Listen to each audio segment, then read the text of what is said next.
நேற்றும் இன்றைக்கும் பயங்கர ஒரு நியூஸ் போயிட்டுருக்கு கேரளாலையும் தமிழ்நாட்டிலையும். நிறைய பேர் கவனிச்சிங்களா என்னன்னு தெரியல.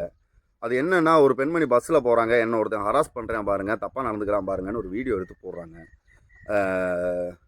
அந்த வீடியோ எடுத்து போடப்பட்ட அந்த நபர், அந்த ஒரிஜினல்னு அக்யூசேஷன் பண்ணப்பட்ட அந்த நபர் நேற்று தூக்கு மாட்டி இறந்து போனார். அவன் தப்பு பண்ணால் அவன் பண்ணிட்டோண்டா, அதில் என்னடா இருக்குது, நீ எதுக்குடா பேச வரேன்னா, எனக்கு பர்சனலாக என்னோட ஒப்பீனியன் என்னென்னா, அந்த வீடியோ பார்த்துட்டு அப்படி தப்பாக தெரியல. அவர் சாதாரணமாக நிற்கிற மாதிரி தான் தோணுது. எல்லாரும் அப்படி தான் சொல்கிறாங்க, நம்மளுக்கும் அப்படி தான் தோணுது.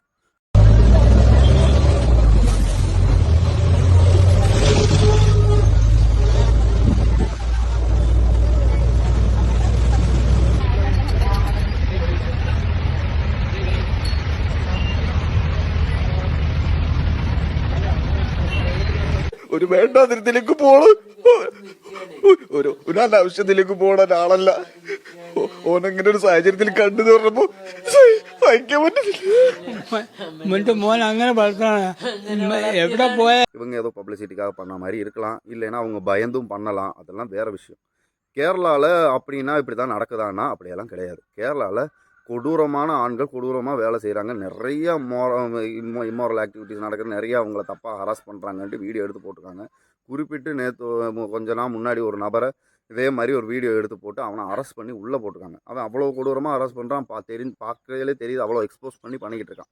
அப்போ அவனை அடித்து உள்ளே போட்டதுக்கு அதே இது அவன் வெளியே வந்ததுமே அவனுக்கு மாலை போட்டு ஆராய்ச்சி வெளியே கூட்டு வர ஆண் கூட்டமும் இருக்குது. எல்லா ஊர்லேயுமே அந்த ஊர்லேயும் இருக்குது. திரும்ப அவன் பஸ்ஸில் இதே வேலை செய்கிறான். அப்போ இருக்கையில் அங்கே இருக்க பெண்களுக்கு பயம் கொடுக்கும், அச்சம் கொடுக்கும். அவங்க எந்த நிலமையில வீடியோ போட்டாங்கன்னெலாம் தெரியல. ஆனால் எங்களுக்கு என்ன சொல்ல வர்றதுன்னா, அது போட்டு ஒரு உயிர் போச்சு ஒன்று. இன்னொன்று அவன் தப்பு செஞ்சால் தப்பாக சொல்லணும் இல்லையானா சொல்லணும், கட்டாயம் சொல்லணும். இதுக்கு அரசாங்கம் என்ன வழி பண்ணணும், இவங்க என்ன வழி பண்ணணும்னாலும் எனக்கு தெரியல. முடிஞ்சால் பஸ்ஸுகளை அதிகமாக்கிட்டு சீட்டுகளை கொஞ்சம் செப்பரேட்டாக போடலாம். அதுவுமே என்ன ஆகும்னா, ஆண் பெண்ணுக்கு நம்ம ஒதுக்கி வச்சா அதுவுமே பெரிய பிரச்சனையாகும். எப்படி கொண்டு போகிறதுன்னு தெரியல. ஆனால் பர்சனலாக எனக்கு நான் பஸ்ஸில் போகையில் பயமாக இருக்கும். ஃப்ரெண்ட்ஸே சொல்லிட்டுருக்காங்க, நிறைய பேர் திட்டுறாங்க, பக்கத்தில் உட்காந்தா திட்டுறாங்க, இல்லை பக்கத்தில் நின்னா திட்டுறாங்கன்றாங்க. நீங்களாம் தப்பு பண்ணிருப்பீங்களான்னு சொல்லுவீங்க. நாங்கள் அப்படி தோணவே இல்லை. ஆனால் தப்பியோ தெரிஞ்சோ தெரியாமலோ ஒரு வேளை தட்டிட்டாலோ உரசிட்டாலோ ஏதாவது சொல்லிட்டாங்கன்னா ரொம்ப சங்கடமாக போகுமேன்னு ரொம்ப கூனி குறுகி நிற்கிற ஆண்களும் இருக்கும். வேறு வழி இல்லாமல் இருக்கும். அதனாலேயே பஸ்ஸில் போகிறதுக்கு வேறு வண்டியில் போயிடலான் இருக்கோம். ஆனால் அதுக்காக பெண்கள் அப்போது என்னடா பண்ணுறாங்கன்னா, இவ்வளோ பெரிய ஆண் கூட்டத்துக்குள்ளே பெண்கள் போய் ஒரு வேலை செஞ்சுட்டு வர்றது, ஒரு கடைக்கு போகிறது, எந்த ஒரு வேலை செஞ்சாலுமே சின்ன விஷயம் கிடையாது. அதுக்குள்ளே சர்வே பண்ணி சண்டை போட்டு தான் இருக்கும். எனக்கு இதில் தோன்ற ஒரு வழி என்னென்னா, வீடியோ எடுங்க. தப்பாக இருக்குதுன்னு எனக்கு தப்பாக தோணுதுன்னா வீடியோ எடுக்க சொல்லுங்கள். இல்லை நீங்களும் வீடியோ எடுங்க. இங்கே பாரு, நீ சரி, இது தப்பு, நீ செய்கிறது சரியில்லை, ஒதுங்கி போன்னு சொல்லுங்கள். ஏன்னா ஒரு கூட்டத்துக்குள்ளே இருக்கோம். கூட்டத்துக்குள்ளே இருக்கையில் எக்ஸ்போஸ் பண்ணையில் ஒரு ஆண் திரும்ப எதுக்குறான்னா, அதுக்கான வீடியோ எடுத்து நம்ம போடையில் நம்மளுக்கான இது கிடைக்கும்னு நினைக்கிறேன். அவன் அடிச்சுவிட்டா என்னடா பண்ணுறதுன்னா எனக்கு தெரியல, இதை என்ன சொல்கிறதுன்னு தெரியல.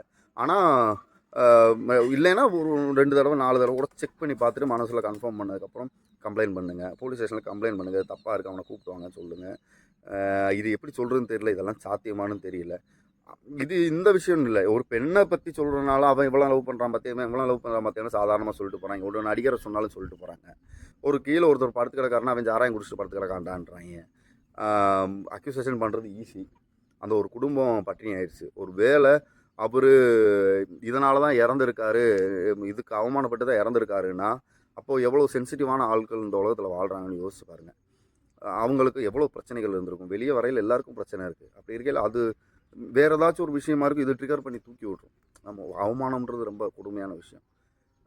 எனக்கு தோணுது இதுக்கு ஏதாவது செய்யணும். என்ன செய்யறதுன்னு தெரில.